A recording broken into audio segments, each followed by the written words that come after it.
Voilà, tu as juste besoin de tenir et pas ton doigt sur l'écran, ni sur le... Voilà, tu ne touches pas les boutons, tu tournes l'objectif que tu... Voilà, il faut que tu me vois. Si tu es tout près, tu recules. Toi, tu recules. Tu te mets un peu plus en arrière. Tu me vois? Ouais. Tu vois tout? Oui, tout ton visage.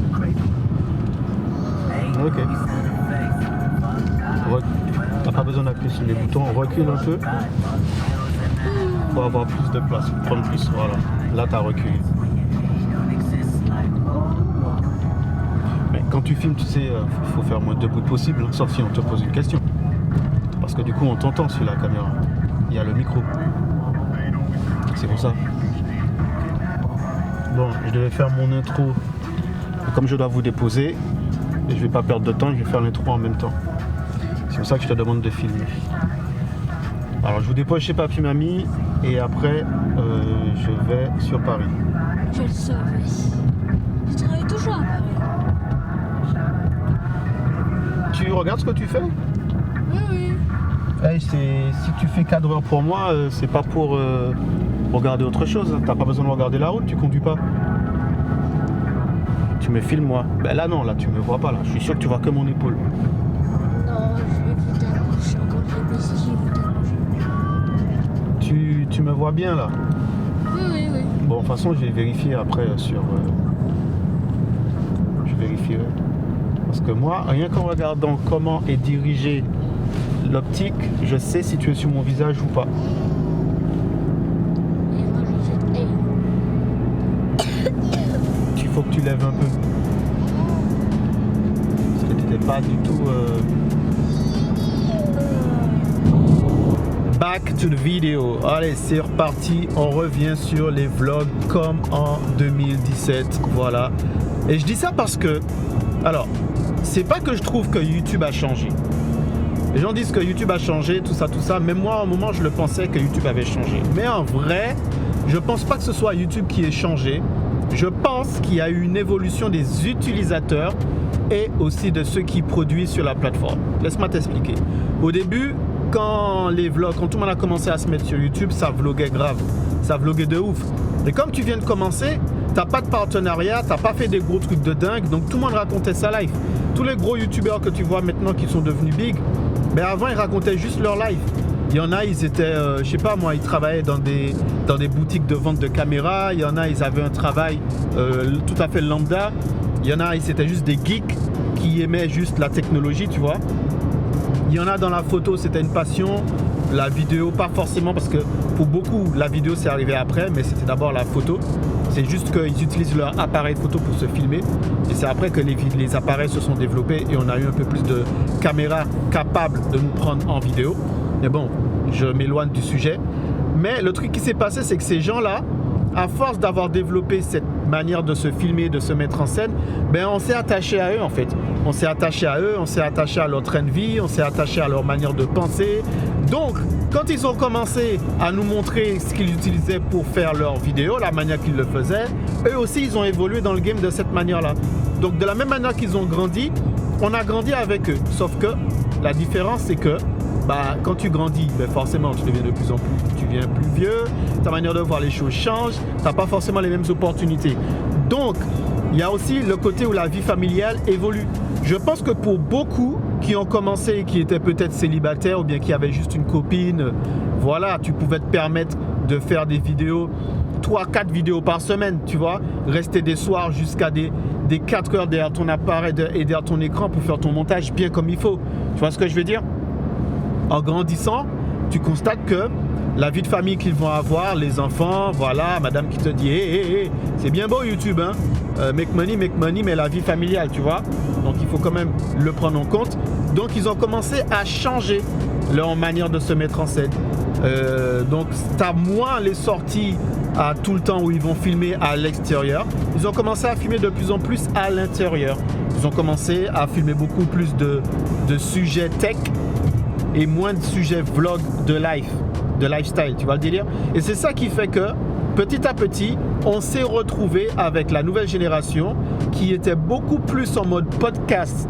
Je suis dans mon studio, je suis dans mon bureau, je te parle de ma life, plutôt que je sors avec ma caméra pour filmer. Tu vois ce que je veux dire? Donc il y avait même des jeunes qui n'avaient pas forcément cette vie maritale ou cette vie de famille ou de couple et qui avaient la possibilité de sortir et de toujours rester dans la même optique de vlog, mais qui préfèrent rester à l'intérieur pour se filmer parce qu'on a connu Covid et on sait ce qui s'est passé avec Covid.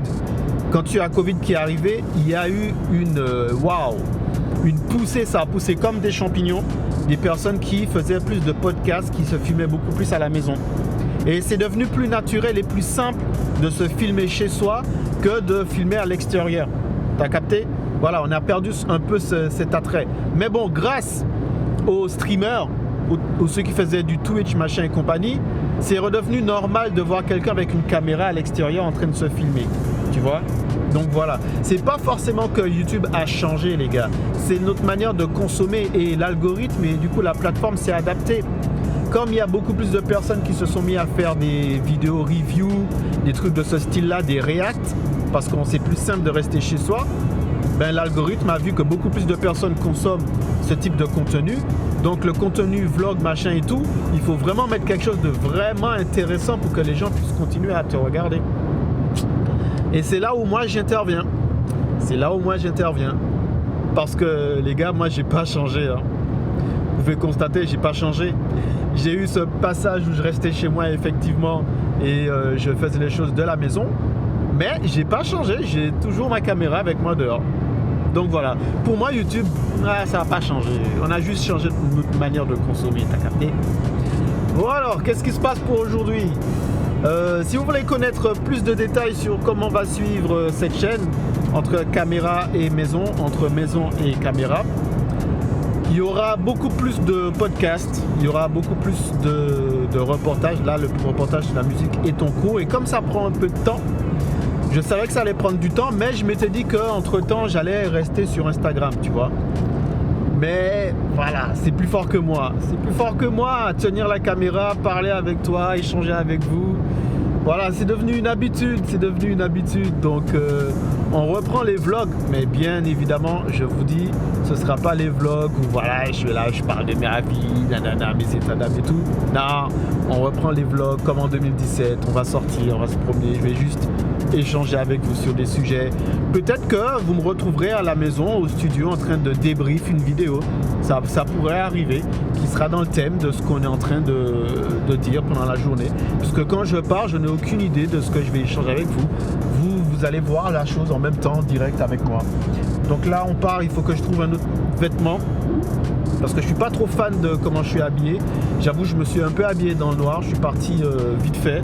Je suis pas trop fan de mon accoutrement. C'est plus le pull. Je suis pas trop fan du pull. Je pense qu'il est un peu usé. Donc on va le changer. On va descendre tranquillement. Je vais trouver une petite boutique. On va s'acheter un petit truc sympa. Peut-être un autre pull ou un petit t-shirt. Je sais pas. On verra ce qu'on va trouver. Et après, direction Paname. Pour l'événement de ce soir, comme événement, c'est l'anniversaire d'un restaurant et puis on fait un after movie dessus. Je vais rencontrer pour la première fois, j'aime pas dire le mot abonné, donc je vais plutôt dire un collègue de passion. Voilà. Donc si tu regardes cette vidéo là, normalement aujourd'hui on s'est vu, on s'est rencontrés. Ça fait longtemps qu'on discute sur Insta, ça fait longtemps qu'on échange, il suit toutes mes vidéos. Et il me fait des beaux feedbacks, franchement merci pour les feedbacks qui m'aident à évoluer. Donc vous n'hésitez pas à aller dans les commentaires pour me faire vos feedbacks. Ça fait toujours plaisir, ça me permet d'évoluer. Et aujourd'hui on va bosser ensemble quoi. On va bosser ensemble.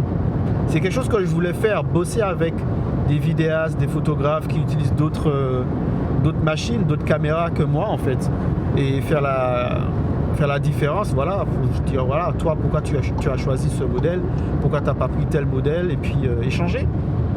Et pourquoi pas. Mais va falloir aussi que je lave la voiture. Donc pour ceux qui sont sur Instagram, vous connaissez la petite histoire. Pour ceux qui ne sont pas encore sur Instagram, je vous invite à y aller. C'est là qu'il y a toutes les behind the scenes. C'est là qu'il y a toute la partie que j'ai pas forcément le temps de mettre sur YouTube. Vraiment la partie behind the scenes les gars. Franchement, vous ratez si vous n'êtes pas sur Insta. Allez sur Insta et abonnez-vous. Et puis je vous retrouve tout à l'heure. On va laver la voiture et je vous retrouve tout à l'heure. Bon les gars, faut m'expliquer quelque chose. Peut-être que je suis trop de l'ancienne génération pour comprendre ce qui se passe là. Je viens d'entrer dans une boutique, j'ai acheté un produit chez eux, voilà. Parce que comme je vous ai dit, j'aime pas trop la manière que je suis sapé. Voilà, j'ai envie de changer un petit peu. J'allais arriver tout de noir, mais j'ai envie de mettre un petit peu plus de fantaisie cette fois-ci, tu vois. Parce que là, je vais vraiment en mode chill, là où je vais, c'est vraiment du chill.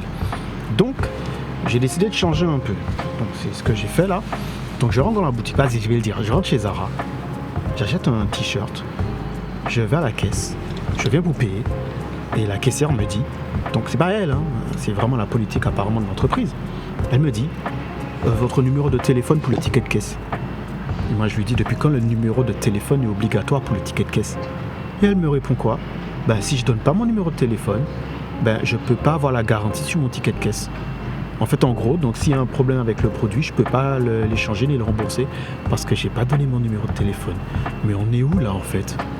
À quel moment on est arrivé à ce stade-là les gars? Donc je lui ai dit non, je veux pas de numéro de téléphone, je veux pas vous donner mon numéro de téléphone.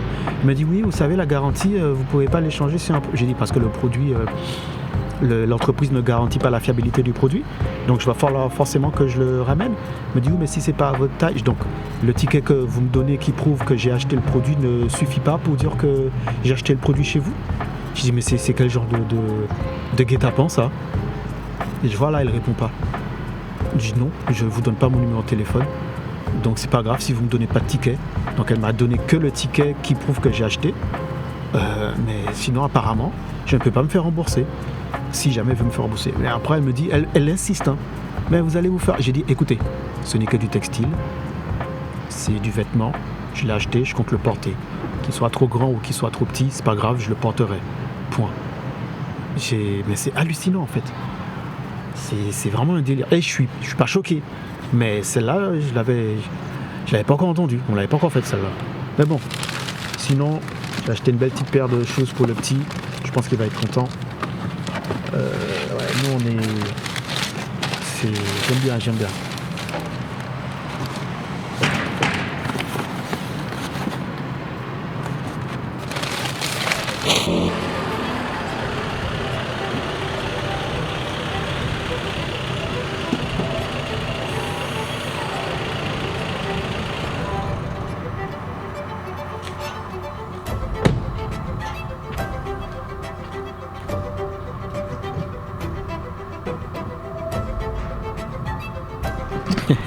Tu crois que je t'avais oublié? Non. Bon, en fait, la soirée s'est très bien passée. L'événement s'est très bien passé. Mais il faut que je revienne sur notre petite discussion.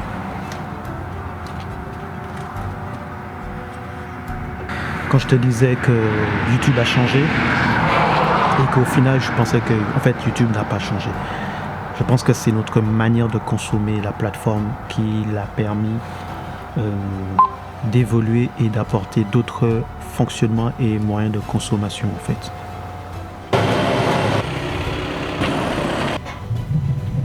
Et vu que notre manière de consommer la plateforme a évolué et a changé, donc forcément, on a l'impression qu'elle aussi.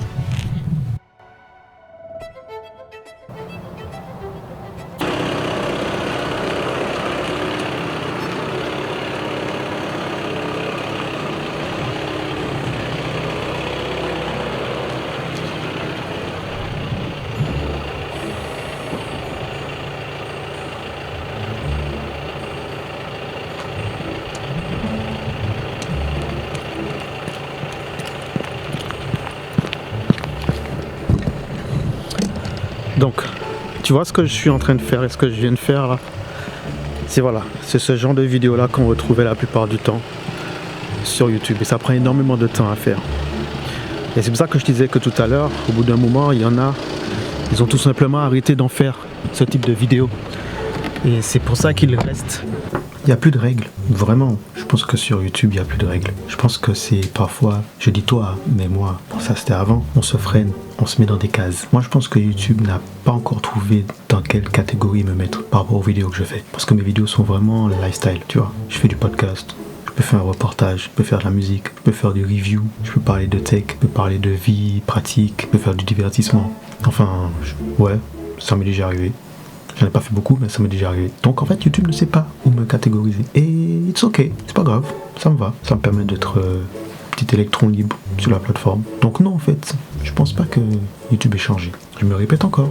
Je pense que c'est notre manière de consommer qui a évolué. Et la plateforme s'est adaptée à ça. Le fait qu'on se concentre moins sur une vidéo longue, temps de concentration qui s'est réduit. On est habitué à un certain niveau, un certain type de vidéo. Donc qui fait que par rapport aux miniatures, dès que ça ne matche pas, parfois on va pas plus loin, même si que le format est très intéressant. Je suis déjà tombé sur pas mal de vidéastes et de créateurs de contenu sur YouTube qui ont de très bons contenus, très belles images, les mêmes matériels, si je peux dire comme ça, équipements, le même setup, et qui font des 30, 60, 100, 200 vues. Alors que l'image est de qualité, tu vois. Je pense qu'il faut pas stresser. Moi, je veux pas stresser, je prépare mon reportage tranquillement, et entre deux, je te balance un petit podcast, un petit vlog, voilà, de temps en temps, quand j'ai quelque chose d'intéressant à partager. Si j'ai rien d'intéressant à partager, je partage pas. Mais en tout cas, tu vas y retrouver des vidéos de tout type. Je vais faire des reviews, je vais faire des analyses, je vais faire des reacts. Ouais, je vais faire tout ça, je vais m'amuser. Je vais m'amuser, puisque ça y est, c'est bon, voilà, on a fini de parler de moi, c'est bon les gars, hey, c'est bon, on a vu et revu, pas s'éterniser. Voilà, des reacts, des reviews et trucs comme ça.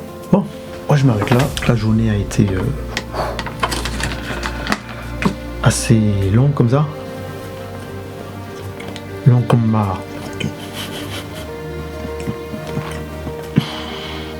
Rendez-vous à la prochaine vidéo, si ça portez-vous bien, et puis restez flot.